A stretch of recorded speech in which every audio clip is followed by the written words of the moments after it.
Saber Direito desta semana, Direito Penal. Durante as aulas, você vai conhecer a teoria e fases da dosimetria da pena, regime de cumprimento desse tipo de sanção, as penas restritivas de direito, além de saber como se dá a multa e aplicação da suspensão condicional da pena. As aulas são com o professor Rafael Mesquita.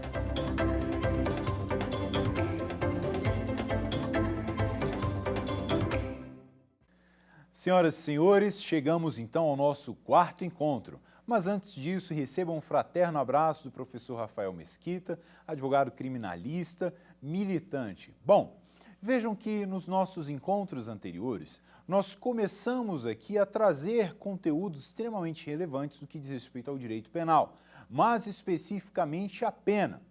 No nosso primeiro encontro, nós verificamos então a teoria geral da pena. Verificamos a sua finalidade, motivação, distinguimos alguns conceitos extremamente relevantes. Logo em seguida, nós passamos então para a dosimetria da pena, observando que aqui no Brasil o critério adotado é o critério trifásico, salvo para multa em que nós teremos o critério bifásico. Verificamos as circunstâncias judiciais na primeira fase da dosimetria da pena, lá esculpidas no artigo 59 do Código Penal. Avançamos para a segunda fase da dosimetria da pena e aí observamos quais são as agravantes, dando especial atenção à reincidência, e as atenuantes. Bom, não conseguimos cumprir com todas as atenuantes, mas nós vamos partir daqui, vamos dar continuidade a este conteúdo. Logo em seguida, nós vamos trabalhar causas de aumento e de diminuição e partiremos para as espécies de pena, dando ali especial atenção, lançando a nossa lupa analítica sobre, então, a pena privativa de liberdade e, por conseguinte, os regimes em que a pena privativa de liberdade é cumprida. Eu conto, então, com a sua participação. Se você desejar, você pode abrir a sua Constituição, o seu Código Penal, a Lei de Execuções Penais. Isso vai tornar muito mais proveitoso o nosso encontro. De toda sorte, nós vamos, então, continuar a partir do artigo 65, 66, em que nós temos a previsão das atenuantes genéricas. Bom, logo ali no inciso 3º, a linha A, nós temos enquanto atenuante genérica o seguinte: quando o crime for cometido por motivo de relevante valor social ou valor moral. Então veja, o que o legislador quis foi o seguinte: ora, observando que aquela pessoa pratica um crime mediante relevante valor social, ora, algo que é caro, que é importante para a sociedade, ou mediante relevante valor moral, algo que diz respeito a ele, essas duas circunstâncias irão então reduzir a pena na segunda fase da dosimetria da pena. Vejam, professor, me dê um exemplo para que eu compreenda a distinção entre relevante valor social e relevante valor moral. Observe o seguinte: imagine a seguinte situação. Uma pessoa vive em uma cidade pacata e pequena no interior e ela observa então que naquela cidade surgiu um serial killer, né? E aquele serial killer já matou 50 pessoas em um curto intervalo de 20 dias, um curto intervalo de tempo de 20 dias. Ora, aquela pessoa então, certa feita, está andando à noite e se depara com uma mulher gritando socorro, socorro, e percebe que é o serial killer que tentava fazer mais uma vítima. Aquela pessoa então vai ali, né, de encontro ao serial killer e acaba por vitimá-lo. Pratica lesões corporais de natureza grave contra o serial killer. Ora, isso é um crime cometido mediante relevante valor social, né? Aquela sociedade toda estava em perigo. Professor, e me dê um exemplo de um crime cometido mediante relevante valor moral. Observe a seguinte situação: uma pessoa, na sua tenra infância, né, ali os seus 4 anos, foi abandonada. E em face deste abandono, ela começou a conviver com um adulto e esse adulto passou a torturá-la, dos 4 até os 12 anos. Aquela pessoa, então, quando completa 12 anos, foge, mas quando completa ali os 20 anos, ela reencontra o seu algoz, ela reencontra aquela pessoa que a torturava. E movido desse relevante valor moral, ela decide, então, praticar lesões corporais contra aquela pessoa. Perceberam a diferença entre o relevante valor social e o relevante valor moral? Tranquilo? Bom, avancemos então para a nossa próxima atenuante. Olha só, procurado por sua espontânea vontade e com eficiência, logo após o crime, evitar-lhe ou minorar-lhe as consequências, ou ter antes do julgamento reparado o dano. Um exemplo que é muito comum e que a doutrina traz aqui para nós é aquele pai que de repente ali em um acidente de trânsito matou outro pai de família, que era o arrimo daquela família, era quem trabalhava e sustentava toda a sua família. Então vejam, aquele homem, aquele pai, sabendo o mal que causou àquela família ao matar aquele pai de família, decide então, logo após ter consumado o crime, pagar uma pensão de livre e espontânea vontade. Ele fala assim, olha, eu sei que eu cometi um crime e eu vou doar para vocês aqui todo mês o salário que o pai de vocês recebia. Vejam, aquela pessoa praticou um crime, né? Só que ela tentou reparar os danos. Perfeito? Pagando uma pensão, dando ali uma ajuda mensal. A doutrina faz duas considerações importantes. Se esse pai decide reparar o dano, mas a pessoa não aceita, imagina, aquele pai decide reparar o dano à família, mas a família fala assim, não, nós não queremos seu favor, nós não queremos seu dinheiro. Ora, ainda que aquela família não aceite aquela reparação, a atenuante será aplicada ao caso concreto. Perfeito? Tranquilo? Bom, muito cuidado com isso, porque a doutrina também traz a seguinte informação. Ora, e se nós tivemos um crime, ok? Na condução de veículo automotor, aquela pessoa atropelou e matou um pai de família. Crime. Está previsto no CTB se ocorreu na modalidade culposa, tá? Código de Trânsito Brasileiro. Bom, se aquela pessoa cometeu um crime, ela vai responder criminalmente.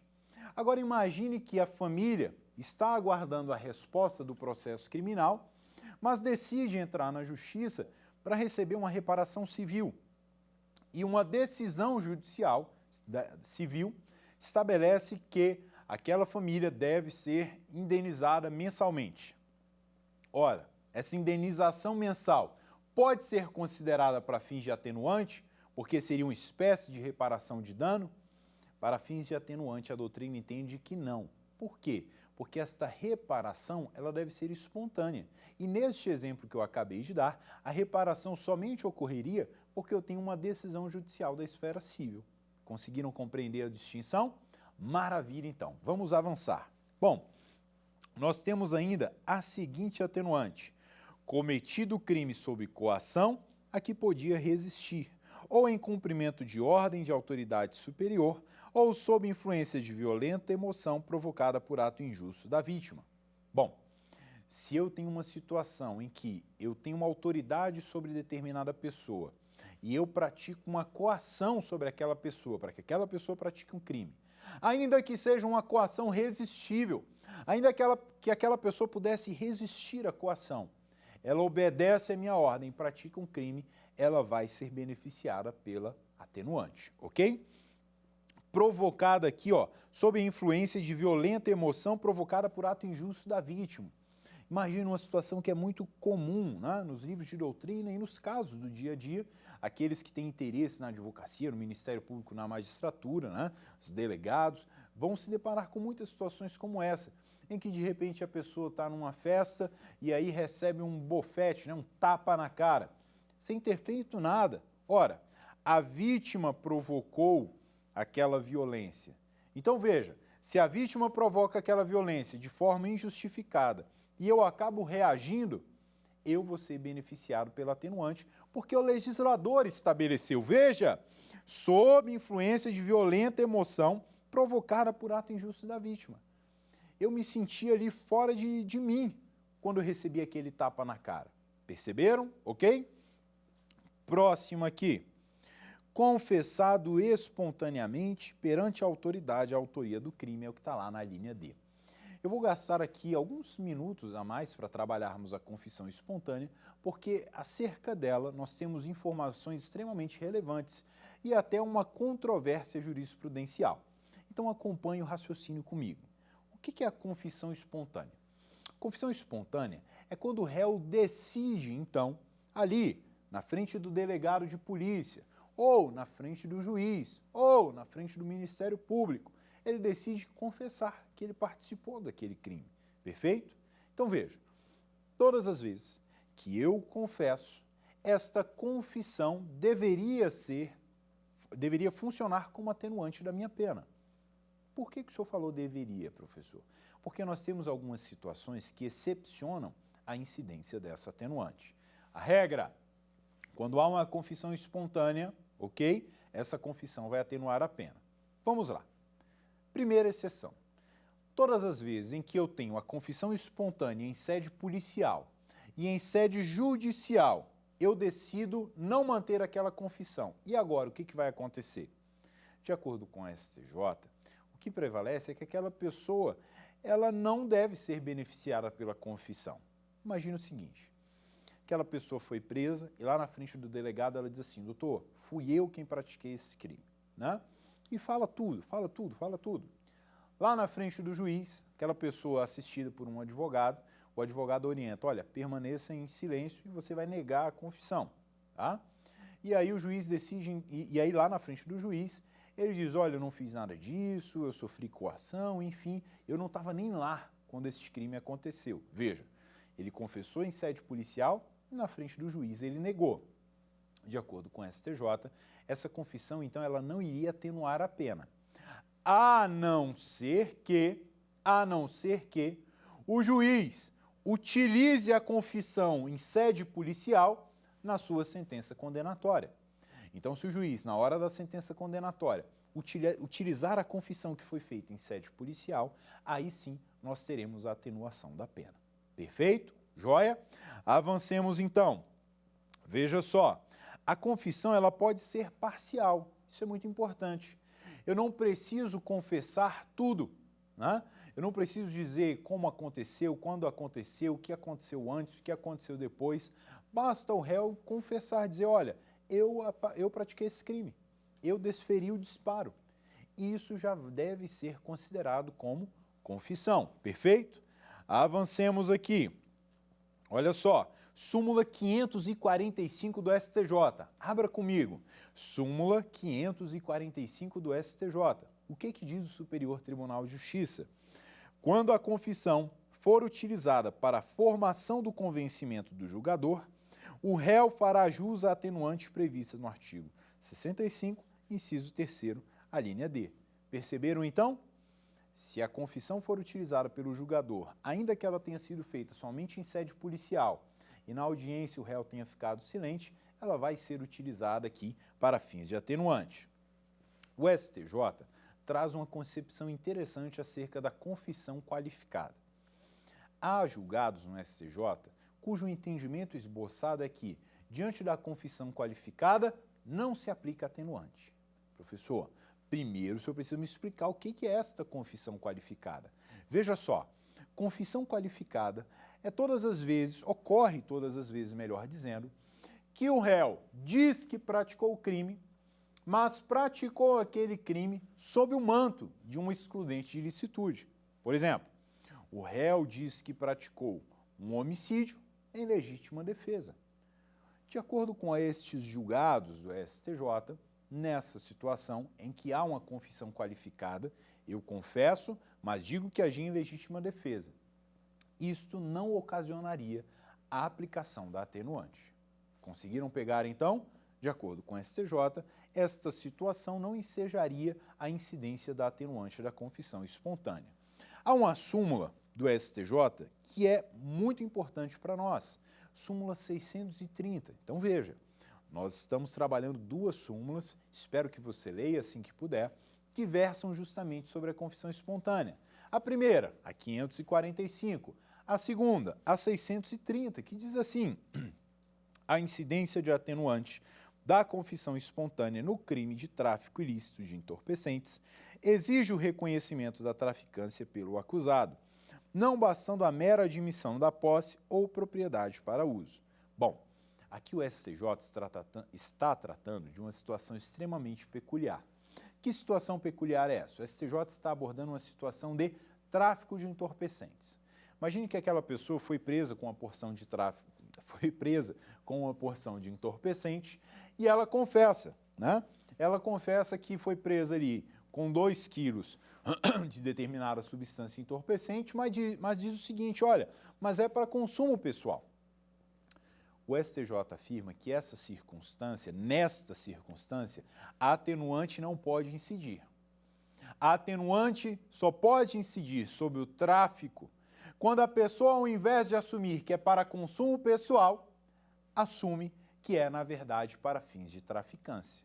Então vamos resumir essa súmula porque ela é muito importante. Veja só, o STJ está dizendo que, sob o tráfico de entorpecentes, é possível que se incida aí a atenuante da confissão espontânea. Mas, para que eu tenha incidência dessa atenuante, para que eu tenha incidência da confissão espontânea, aquela pessoa que foi presa ali com 2 quilos de entorpecentes deve confessar que aqueles 2 quilos era para o tráfico e não para o uso pessoal. Se ela confessa, mas diz que era para uso pessoal, aí então nós não teremos a incidência da atenuante. Perfeito? Fácil, não é? Respire fundo e repita comigo. Direito é fácil, ok? Vamos avançar então. Olha só, nós temos ainda um atenuante muito interessante que está lá na linha E. E diz o seguinte: cometido crime sob a influência de multidão em tumulto, se não o provocou. Então, todas as vezes que eu tenho um crime, que é chamado de crime multitudinário, em que eu tenho ali uma multidão, em que a pessoa está no calor de toda aquela multidão, a pessoa se sente envolvida por aquele tumulto de pessoas e pratica um crime, aquela pessoa será beneficiada com um atenuante, desde que ela não tenha provocado o tumulto, desde que ela não tenha dado início àquele empurra-empurra, aquelas agressões que vão ali trazer repercussões maiores. Fácil? Avancemos então. Temos ainda no artigo 66 as atenuantes inominadas. Desculpe-me. As atenuantes inominadas dizem respeito a um instituto muito interessante que o legislador trouxe. O que o legislador faz nas atenuantes inominadas é dizer ao juiz o seguinte: Excelência, eu, legislador, não consigo prever todas as circunstâncias que podem atenuar a pena. Eu, legislador, não consigo conceber todas as circunstâncias que podem vir a diminuir a pena na segunda fase. Pode ser que o senhor, enquanto magistrado, ali no dia a dia, se depare com uma situação em que Vossa Excelência perceba que a pena deve ser diminuída. Pode ser que você, advogado, ao realizar de repente uma audiência, um júri, perceba que existe uma circunstância que, por mais que não esteja dentre as que nós acabamos de ler, pode atenuar o crime. Eu vou dar um exemplo a você que eu presenciei um dos júris que fiz. Imagine, os réus eram pai e filho. E o que aconteceu? Eles viviam em extrema pobreza, tá? Em extrema pobreza, né? Pediam, reciclavam, eram pessoas que viviam à margem da sociedade, em extrema vulnerabilidade social. E aí aquele pai, então, certa feita, falou para o filho: filho, olha, eu tenho um trabalho e você vai comigo nesse trabalho e você vai fazer esse trabalho. Em contrapartida, nós vamos receber aqui R$1.000 e eu vou te dar R$200. E aquele trabalho era matar uma pessoa. Vejam, o defensor público no júri arguiu enquanto atenuante genérica, e essa atenuante foi abraçada pelo juiz, foi aceita pelo juiz, de que aquela criança, né, que já não era criança, quando cometeu o crime estava ali com 19 anos, mas que aquele rapaz com 19 anos teve uma vida muito difícil, uma vida extremamente conturbada, que não justificaria ele ter praticado o crime, mas que por conta de todas as circunstâncias, imagina, sofreu ali uma pressão do pai. O pai disse: olha, se você não fizer, você vai sair da minha casa, você não é meu filho. Tudo isso foi muito pesado na cabeça daquele jovem de 19 anos. E o defensor público arguiu aquela atenuante genérica, né, de que houve toda uma pressão, o contexto era extremamente desfavorável àquela pessoa, e o juiz, então, reconheceu aquela circunstância como uma atenuante genérica e diminuiu a pena do réu na segunda fase da dosimetria da pena. Conseguiram pegar, então, qual é a ideia das atenuantes genéricas? O legislador falou: juiz, se eventualmente você se deparar com uma situação que não é essas que eu elenquei aqui, você pode aplicar esta atenuante. Perfeito? Joia? Pois bem, nós estamos aqui caminhando para o final das circunstâncias atenuantes e agravantes, caminhando para o final aqui da segunda fase da dosimetria da pena. Mas nós não podemos descuidar da seguinte informação. eu já havia antecipado isso para vocês no nosso encontro anterior, eu posso compensar circunstâncias atenuantes com circunstâncias agravantes. Veja o que diz o artigo 67 do Código Penal. No concurso de agravantes e atenuantes, eu tenho agravantes e tenho atenuantes no mesmo contexto fático. A pena deve aproximar-se do limite indicado pelas circunstâncias preponderantes, entendendo-se como tais as que resultam dos motivos determinantes do crime, da personalidade do agente e da reincidência. Então vejam, via de regra, as agravantes e atenuantes, elas se compensam, mas algumas devem preponderar. E o que você vai encontrar no seu dia a dia, volta e meia, claro que não há como eu precisar aqui para os senhores todos os fatos em que uma vai preponderar sobre a outra, tá? Eu posso afirmar para vocês, de acordo com o artigo 67, por exemplo, que a reincidência prepondera. Mas eu tenho também um atenuante que prepondera sobre as demais, apesar disso ser divergente. Professor, me explique melhor agora mesmo. O Supremo Tribunal Federal, por exemplo, entende que a reincidência ela não se compensa com a confissão espontânea. Então, se o réu é reincidente, mas confessou, de acordo então com alguns julgados do Supremo Tribunal Federal, nós teremos que a reincidência será sopesada de forma maior do que a confissão espontânea. Já o Superior Tribunal de Justiça tem julgados em sentido contrário, de que, na verdade, se eu tenho reincidência e confissão espontânea, ambas ali poderiam se compensar, salvo se for multirreincidente. Se for multirreincidente, aí não. Aí eu não poderia falar em compensação. Então, perceberam? Nós temos uma divergência jurisprudencial. Cumpre, então, aquele que acusa ou aquele que defende, aquele que julga, sopesar no caso concreto que deve prevalecer. Eu acabei de apresentar para vocês posicionamentos divergentes, ok? STJ tem uma compreensão, Supremo Tribunal Federal possui outra. Bom, encerramos aqui então, né, a segunda fase da dosimetria da pena. E agora, professor? Agora, de forma bem rápida, até porque nós não seria matéria para outro encontro nosso, né, falarmos aqui, nos aprofundarmos sobre as causas de aumento e de diminuição, mas de forma bem rápida eu preciso explicar para vocês que na terceira fase da dosimetria da pena nós teremos causas de aumento e causas de diminuição. Perceba só, o juiz vai aplicar uma pena. Para ele aplicar aquela pena, para ele quantificar aquela pena, ele deve observar o critério trifásico. Na primeira fase, circunstâncias judiciais do artigo 59, está limitado pelo mínimo e pelo máximo. Na segunda fase, atenuantes e agravantes, está limitado pelo mínimo e pelo máximo. Na terceira fase, causas de aumento e causas de diminuição. E aqui, meus queridos, o juiz não está limitado pelo mínimo e pelo máximo. Vamos imaginar, então, o furto. Pena de 1 a 4 anos. Na primeira fase, o juiz fixou no mínimo 1 ano. Na segunda fase, o juiz manteve no mínimo 1 ano. Na terceira fase, nós temos uma causa de diminuição, tentativa. O juiz pode diminuir abaixo de 1 ano essa pena? Pode reduzir abaixo de 1 ano. Perceberam, então? Na terceira fase da dosimetria da pena, o juiz pode reduzir abaixo ou pode aumentar acima do máximo e do mínimo previstos ali no preceito secundário da norma. Tranquilo? Bem fácil, não é? Professor, causa de diminuição aí bastante comum, tentativa. Professor, como é que eu sei que eu estou diante de uma causa de diminuição? Normalmente o legislador diz, né? A pena será diminuída quando? E aí ele estabelece um patamar. A pena será diminuída de 1/6 a 2/3. A pena será diminuída de 1/6 até metade. E causas de aumento, professor? Causas de aumento são, por exemplo, concurso formal, concurso material, crime continuado, em que eu tenho a pena ali aumentada, perfeito? E na mesma dinâmica das causas de diminuição. Normalmente o legislador diz, olha, a pena será aumentada quando? E ele estabelece um patamar, né, de aumento, que normalmente é uma fração. A pena será aumentada de 1/6 até 2/3, a pena será aumentada de 1/6 até metade. Maravilha? Percebam então, encerrada essa fase da dosimetria da pena, o que o magistrado deve fazer agora? Bom, ele vai fixar o regime.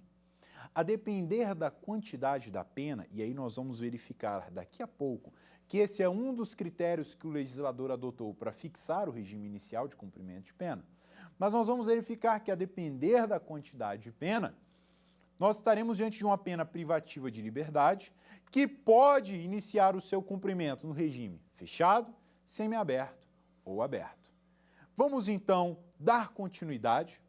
Eu queria te fazer um convite muito especial. Vamos dar um passo além de tudo que nós trabalhamos até aqui. E agora nós vamos entender, compreender como é que o juiz fixa o regime inicial de cumprimento de pena. Eu já antecipo para vocês que o juiz vai observar, de acordo aqui com a doutrina e com a jurisprudência, o juiz vai verificar, para estabelecer se o regime será fechado, semiaberto ou aberto, o juiz vai verificar se a quantidade de pena, o juiz vai verificar se há reincidência e o juiz vai verificar as circunstâncias judiciais, aquelas mesmas do artigo 59. Perfeito? Então, olha, nós já temos uma quantidade de pena. Com base naquela pena, o juiz vai verificar se há reincidência e se as circunstâncias judiciais do 59 são favoráveis ou desfavoráveis. E aí ele passará, então, a fixar qual será o regime inicial de cumprimento de pena. Vejam, estamos falando de pena privativa de liberdade. No nosso próximo encontro, falaremos de penas restritivas de direito e multa, que são as outras duas espécies de pena que nós trabalhamos no nosso primeiro encontro, de forma superficial. Nós citamos, na verdade. Então venha comigo, penas privativas de liberdade, regime inicial de cumprimento de pena. Bom, nós vamos falar então em pena privativa de liberdade todas as vezes que for necessário retirar aquela pessoa do convívio em sociedade. O artigo 33 do Código Penal começa ali a tecer alguns conceitos, alguns comentários que são importantíssimos para a nossa compreensão neste momento. Logo de início, o que nós percebemos é que o legislador optou por estabelecer no Código Penal penas de reclusão e de detenção. Como assim, professor? Se você pegar ali os crimes, né, no artigo 121 em diante do Código Penal, você vai verificar que no preceito secundário, o legislador ora diz assim, olha, esse crime se pune com pena de reclusão. Em outro crime, o legislador diz assim, esse crime se pune com pena de detenção. Há uma distinção entre reclusão e detenção, professor? Claro. Na reclusão, o réu pode começar a cumprir a sua pena no regime fechado, semiaberto ou aberto. E na detenção, professor? Na detenção, via de regra, ele vai começar a cumprir a sua pena no regime semiaberto ou aberto. Muita atenção. Na Lei de Contravenções Penais, no Decreto-Lei 3.688 de 41, nós temos ainda uma outra modalidade de prisão, que é a prisão simples. Perfeito? Bom, feitas essas considerações iniciais, nós vamos agora para o artigo 33, parágrafo 1º. Vamos acompanhar a leitura comigo? Olha o caput. A pena de reclusão deve ser cumprida em regime fechado, semiaberto ou aberto. A de detenção em regime semiaberto ou aberto, salvo a necessidade de transferência a regime fechado. Parágrafo 1º. Considera-se fechado a execução da pena em estabelecimento de segurança máxima ou média. Parágrafo 2º vai falar do semiaberto, onde é que o preso em regime semiaberto deve cumprir a pena. A linha B, regime semiaberto, a execução da pena em colônia agrícola, industrial, estabelecimento singular. E a linha C vai falar onde o preso, onde aquela pessoa condenada a um regime aberto deve cumprir a pena. Regime aberto, a execução da pena em casa de albergado ou estabelecimento adequado. Perfeito. Então vejam, o legislador estabelece aqui quais são e como ocorrerá o cumprimento de pena. Agora, nós vamos voltar os nossos olhos ao artigo 33, em especial aos seus parágrafos, e também a alguns dispositivos da Lei de Execuções Penais. Mas não se preocupe, todas as vezes que eu vou falar da LEP, da Lei de Execuções Penais, eu vou alertá-los então, para que vocês não confundam com o Código Penal. Perfeito? Tranquilo até aqui? Respirou fundo? Então vamos avançar. Olha só, o parágrafo 2º começa a falar dos regimes, dizendo: as penas privativas de liberdade deverão ser executadas em forma progressiva. O que quer dizer isso, professor? Quer dizer que uma pessoa que começou a cumprir a sua pena no regime fechado tem direito à progressão. Ela não vai cumprir a sua pena toda no regime fechado, ela pode progredir para o semiaberto e para o aberto, tá? Continua. Segundo o mérito do condenado, o condenado ali está cumprindo a sua pena. Para ele progredir, então, ele precisa ter ali um bom comportamento, que vai ser atestado pelo diretor ali do presídio, da unidade prisional. Observados os seguintes critérios e ressalvadas as hipóteses de transferência a regime mais gravoso. Então vejam, agora nós vamos explorar aquelas 3 situações, ok? Quais são, professor? Quantidade de pena, reincidência e circunstâncias judiciais favoráveis. Venham comigo. A linha A do parágrafo 2º diz assim, veja, o condenado a pena superior a 8 anos deverá começar a cumpri-la em regime fechado. Então vamos imaginar, né? Nós temos aqui uma pena acima de 8 anos. O que o legislador está estabelecendo é regime fechado. O critério aqui foi pura e simplesmente quantidade de pena. A linha B, o condenado não reincidente, cuja pena seja superior a 4 e não exceda 8, poderá, desde o princípio, cumprir em regime semiaberto. Professor, se ele for reincidente, bom, mais de 4, menos de 8, mas reincidente, fechado. Se não for reincidente, semiaberto. E ainda temos a linha C, que diz o seguinte, o condenado não reincidente, cuja pena seja igual ou inferior a 4 anos, poderá, desde o início, cumprir em regime aberto. Ó, se a pena for inferior a 4 anos, mas for reincidente, pode ir para o semiaberto. Se a pena for inferior a 4 anos, mas não reincidente, pode começar no regime aberto. E o parágrafo 3º é o que fala das circunstâncias judiciais. Olha aí, a determinação do regime inicial de cumprimento de pena far-se-á com observância dos critérios previstos no artigo 59. São aquelas que vocês já sabem, né? O Quan, Copé, Moci, Cocó. Tranquilo, perfeito.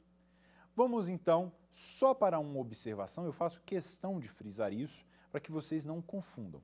Que observação é essa, professor? Veja, o reincidente, ele vai começar a cumprir a sua pena, de acordo com os critérios estabelecidos nas alíneas A, B e C, em regime fechado. O STJ, entretanto, traz uma possibilidade em que o reincidente pode não começar em regime fechado. Isso está lá na súmula 269. Acompanhe comigo, então, faça a leitura aí da súmula 269. Olha só. É admissível a adoção do regime prisional semiaberto aos reincidentes condenados a pena igual ou inferior a 4 anos, se favoráveis às circunstâncias judiciais. Olha, qual é a regra? Reincidente? Fechado. O que o STJ está dizendo na sua súmula? Se a pena for inferior a 4 anos, regra seria o aberto, né? Mas aquela pessoa é reincidente. Opa, reincidente? Fechado.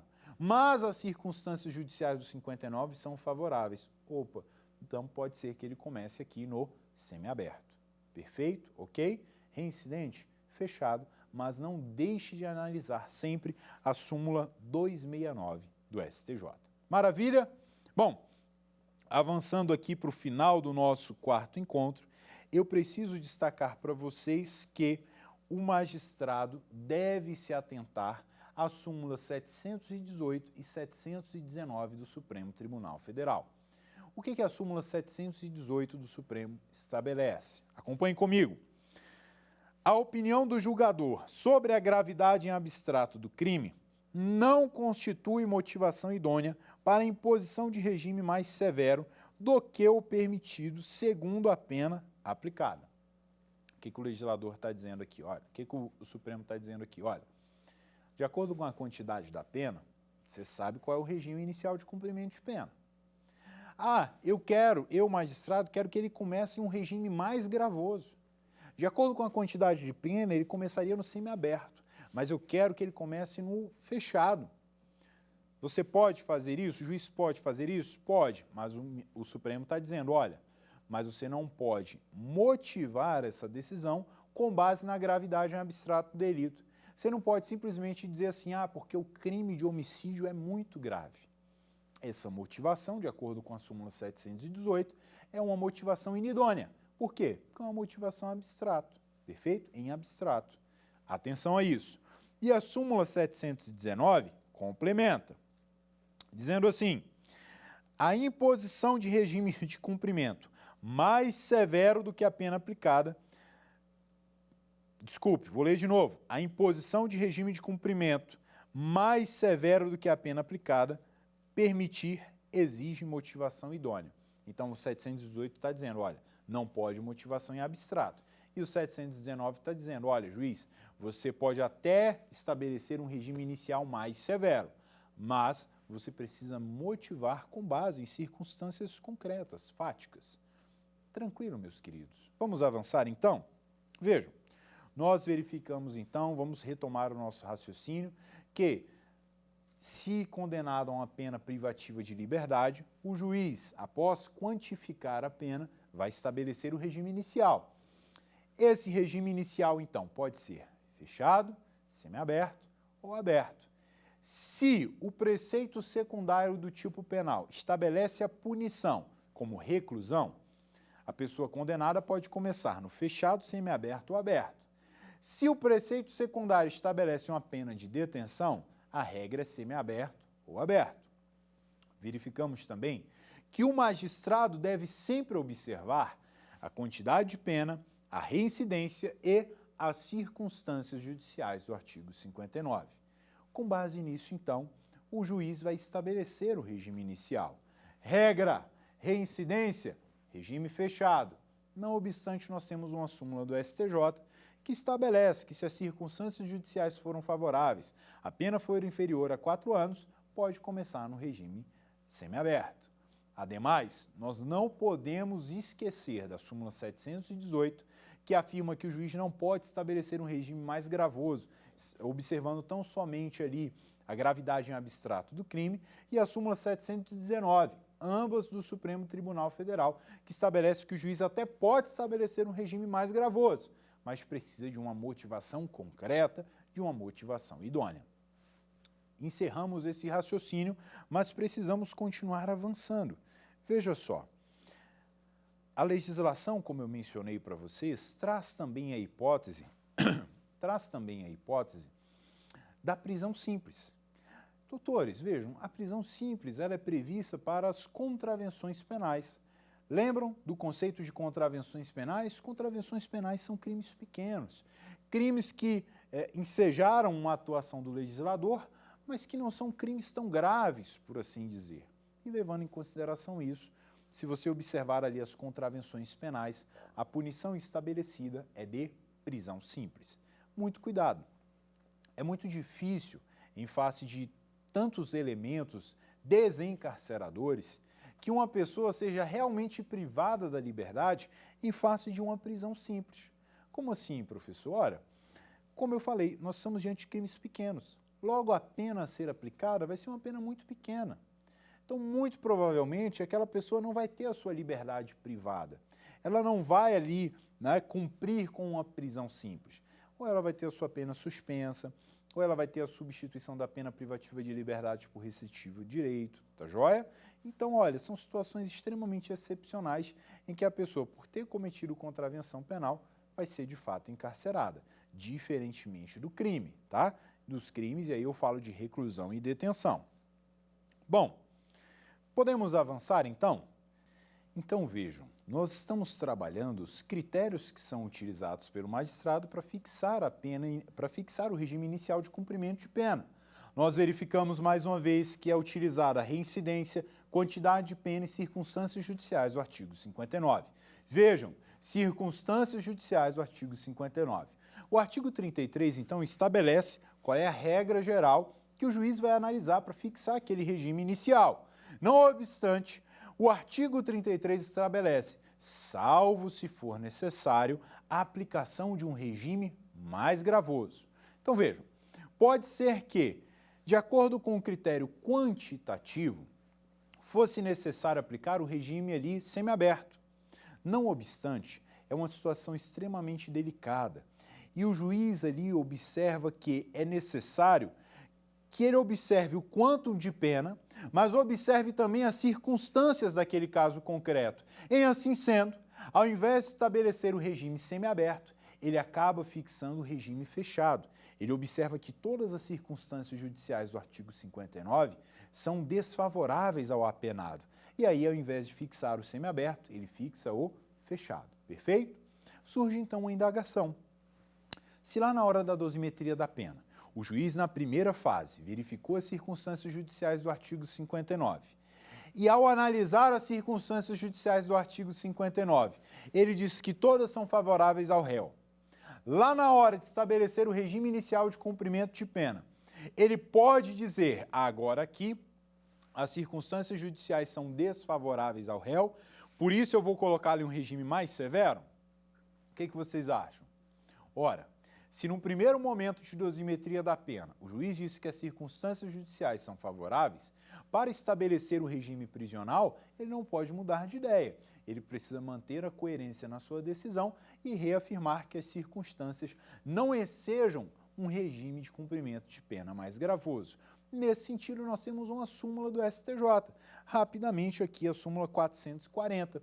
Fixada a pena base no mínimo legal, é vedado o estabelecimento de regime prisional mais gravoso do que cabível em razão da sanção imposta, com base apenas na gravidade em abstrato do delito. Bom, professor, se a pessoa foi condenada a uma pena de reclusão e de detenção, ou vamos pegar mais, se a pessoa foi condenada a uma pena de reclusão e a uma de prisão simples, porque ele praticou uma contravenção penal, como é que ele vai fazer para cumprir a pena? A regra é que ele cumpra primeiro a pena mais grave e depois a pena mais branda. Então ele vai cumprir primeiro a pena mais grave, regime fechado, e depois ele vai para de prisão simples. Mas o ponto alto da nossa aula, acredito que seja esse, em que nós vamos falar agora sobre progressão de regime.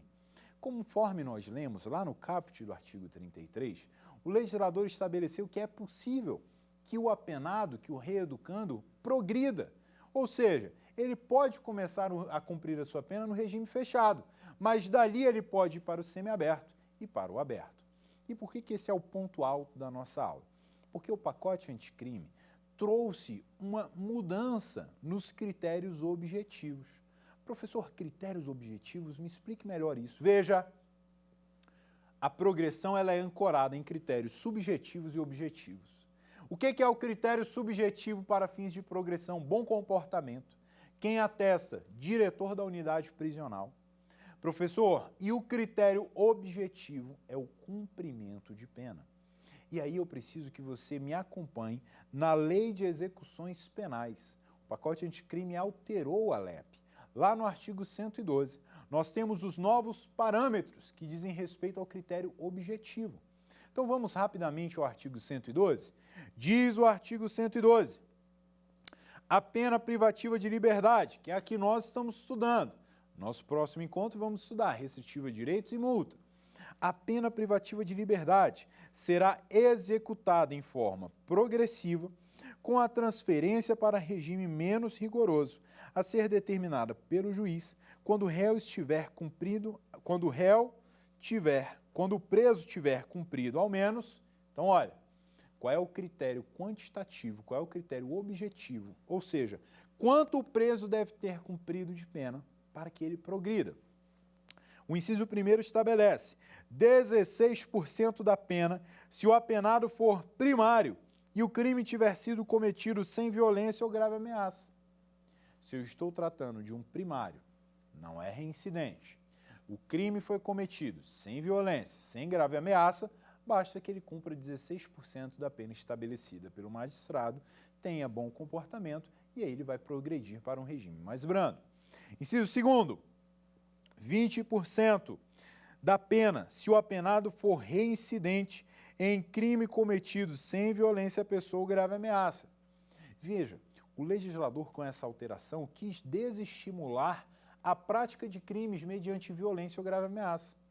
No inciso 2º ele está dizendo, olha, se a pessoa é reincidente, mas praticou o crime sem violência ou grave ameaça, basta que ele cumpra 20% da pena. Inciso 3º, 25% da pena se o apenado for primário e o crime tiver sido cometido com violência, pessoa ou grave ameaça. Ora, aqui o preso, o apenado reeducando é primário, mas ele praticou o crime mediante violência ou mediante grave ameaça. Vai ter que cumprir 25%. Estão percebendo como o patamar de cumprimento de pena vai aumentando? Pois bem, no inciso 4º nós temos 30% da pena. Se o apenado for reincidente em crime cometido com violência à pessoa ou grave ameaça. Então agora nós temos a reincidência e temos que o crime foi cometido mediante violência ou grave ameaça. Veja que o patamar agora já saltou para 30%. O do inciso 1º, quando o crime é cometido por primário, sem violência, sem grave ameaça, era apenas 16% da pena. Agora nós já estamos em 30% e aumenta mais ainda. Veja comigo. Inciso 5º, 40% da pena, se o apenado for condenado pela prática de crime hediondo ou equiparado, desde que seja primário.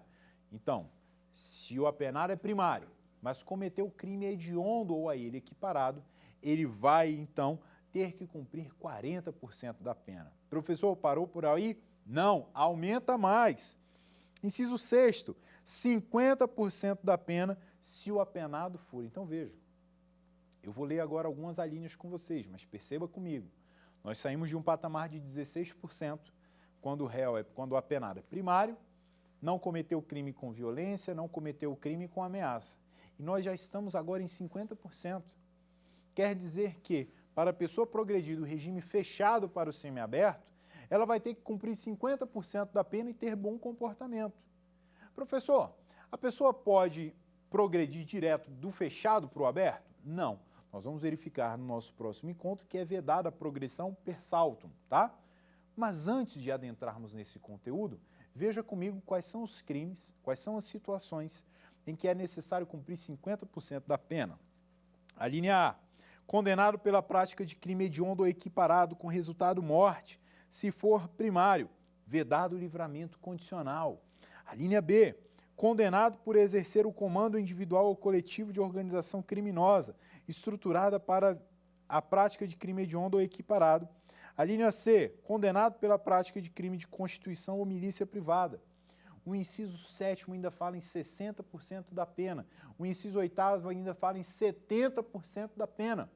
Veja que à medida em que a gravidade daquele fato criminoso aumenta, é necessário também, de acordo com o legislador, um aumento na quantidade de pena para que ocorra a progressão.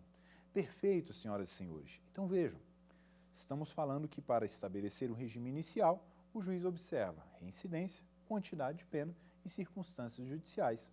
A depender do caso concreto, se as circunstâncias forem desfavoráveis, ele pode estabelecer um regime mais gravoso e mais, para que ele possa progredir, que é um direito do preso, do apenado, ele precisa obedecer o critério subjetivo, bom comportamento, e critério objetivo, cumprir uma determinada quantidade de pena. Mas agora, como nós já estamos caminhando para o encerramento do nosso quarto encontro, eu gostaria de fazer um convite para você. E vocês sabem que sempre no final do nosso encontro, nós trabalhamos com perguntas a fim de revisar todo o conteúdo. Então, olhe na tela as 3 questões do quiz que nós iremos responder. Primeira na tela. Conforme a legislação e o entendimento jurisprudencial dos tribunais superiores acerca da fixação e execução da pena, é correto afirmar que a existência de circunstância atenuante pode conduzir à redução da pena abaixo do mínimo legal. B. A jurisprudência admite a fixação de regime inicial de cumprimento de pena, semiaberto ao reincidente condenado a pena igual ou inferior a 4 anos. C. A pena unificada para atender ao limite de 40 anos de cumprimento determinado pelo artigo 75 do Código Penal é considerada para concessão dos benefícios prisionais previstos na Lei de Execução Penal, conforme consolidada a jurisprudência do STF. E D. Consoante expressa previsão legal, a embriaguez culposa é circunstância atenuante apta a reduzir a reprimenda nessa fase. Bom, diante de tudo que nós trabalhamos, qual alternativa você assinalaria aqui? Pense um pouco. Pensou? Então olhe na tela a resposta correta. A alternativa correta, a letra B. Vejam, nós verificamos exatamente isso e que, inclusive, há uma súmula do STJ nesse sentido. O que, professor? Ora, se há reincidência, o que nós combinamos? Regime fechado. Entretanto, o STJ sumulou o entendimento de que, se a pena for inferior a 4 anos, ainda que reincidente, o apenado pode começar aí a cumprir a sua pena no regime semiaberto. Perfeito? A alternativa A, só para nós não descuidarmos, que primeira e segunda fase da dosimetria da pena, o juiz está adstrito, limitado pelo mínimo e pelo máximo legal. Vamos para o nosso segundo quiz, na tela.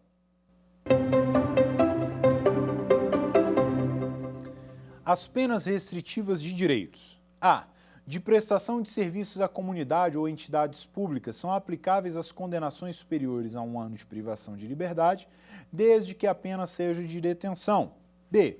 Deverão ser obrigatoriamente convertidas em pena privativa de liberdade se sobrevier nova condenação dessa espécie por outro crime. C. São aplicáveis ao reincidente específico desde que a medida seja socialmente recomendável. E D. Prescrevem no mesmo prazo previsto para as penas privativas de liberdade que substituem. E agora? Levando em consideração o que nós trabalhamos e o que nós vamos aprofundar no próximo encontro, qual alternativa você assinalaria? Olha na tela. A alternativa correta seria a letra C. Qual é o raciocínio que você deve adotar aqui? O juiz fixou a pena privativa de liberdade. Logo depois que ele quantifica a pena, ele vai analisar os artigos 43 e 44 do Código Penal. Os artigos 43 e 44 autorizam o magistrado a substituir a pena privativa de liberdade por restritiva de direito. Ao invés do apenado ser preso e começar a cumprir a pena no fechado, semiaberto ou aberto, ele vai então ter uma privação de um direito. E nós vamos verificar quais são esses, perfeito?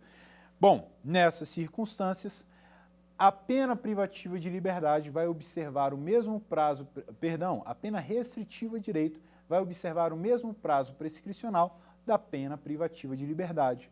Nós vamos verificar que, por exemplo, na letra C, se houver reincidência específica, não se aplica substituição.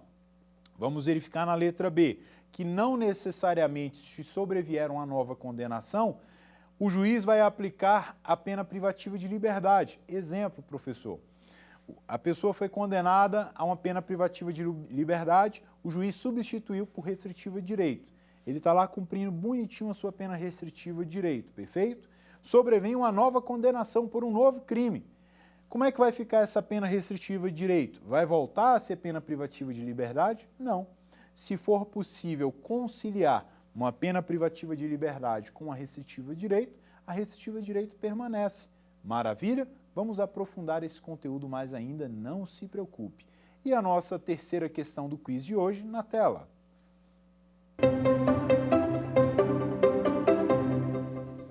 Considere abaixo a alternativa incorreta sobre a pena. A.